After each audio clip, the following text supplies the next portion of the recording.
បងប្អូនជំងឺមะเร็งឬក៏ជំងឺបេងកូនម្ដងកើតមានច្រើនមែនទែនខ្ញុំបានជំរាបជូនច្រើនសារជំងឺនេះគឺបង្កអំពីការរលាកដំបៅនៅក្នុងរាងកាយរបស់មនុស្សយើងពិសេសកាពះពោះវៀនស្បូនហើយនឹងបំពង់កបងប្រុសធ្លាប់វះកាត់ដល់ទៅ2 ដងប៉ុន្តែត្រូវបានចេញមកវិញបងប្អូនឃើញពេញកកតែម្ដងមិនត្រឹមតែប៉ុណ្ណោះបងប្អូនមានទាំងក្រៀកទាំងសងខាងហើយនឹងកលៀនប៉ុន្តែបន្ទាប់ប្រើឱសថព្យាបាល3ខែបងប្អូនបានជាទាំងកាពះពោះវៀនត្រង់នោមបំពង់កហើយនឹងដុំសាច់ទាំងអស់បាទរីឯបងប្អូនប្រុសទី2នេះបងប្អូនប្រហែលជាស្គាល់គាត់ជាអតីតពិធីករនៅប៉ុស្តិ៍រថយន្តមួយគាត់មានបញ្ហា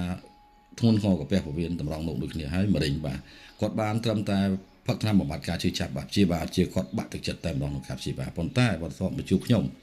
គាត់ជាឱសថប្រើបានត្រឹមតែ2ខែគាត់បានជាសះស្បើយ 100% នេះជារូបភាពពិត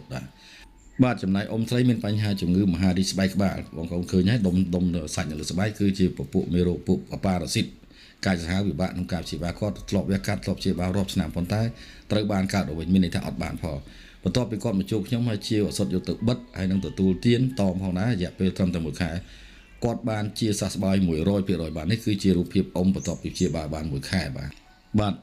រីឯបងប្រុសម្នាក់នេះគាត់មានបញ្ហាមហារីកក្នុងកអ៊ុំមាត់គាត់ពិបាកចិត្តអស់សង្ឃឹមដោយសារព្យាបាលអត់បានផលសូម្បីតែការទទួលទានទឹកទទួលទានអាហារពិបាកមែនទែនហើយគាត់អស់សង្ឃឹម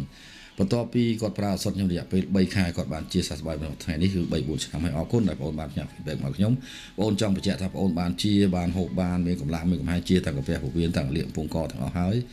បានធ្វើការប្រកបមុខរបរចិញ្ចឹមខ្លួននិងចិញ្ចឹមប្រពន្ធកូនផងដែរបាទចំណែកបងស្រីគាត់មានបញ្ហាជំងឺធ្ងន់ធ្ងរមែនទែននោះគឺដំបៅឬក៏រលាកយើងហៅថាបោសបន្ទង់បាទចុងពោះវៀនធំ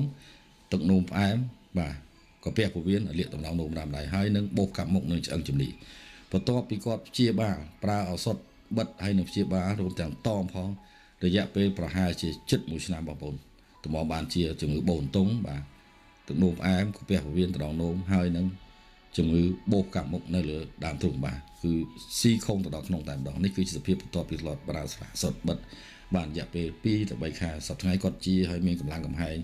មានសាច់បញ្ឈាមអាចធ្វើការងារបានវិញគាត់បាក់ទឹកចិត្តប៉ុន្តែពេលនេះគាត់សប្បាយចិត្តដោយសារគាត់បានជាសះស្បើយពីជំងឺទាំងអស់នេះ 100% តែម្ដងបាទអរគុណច្រើនបងប្អូន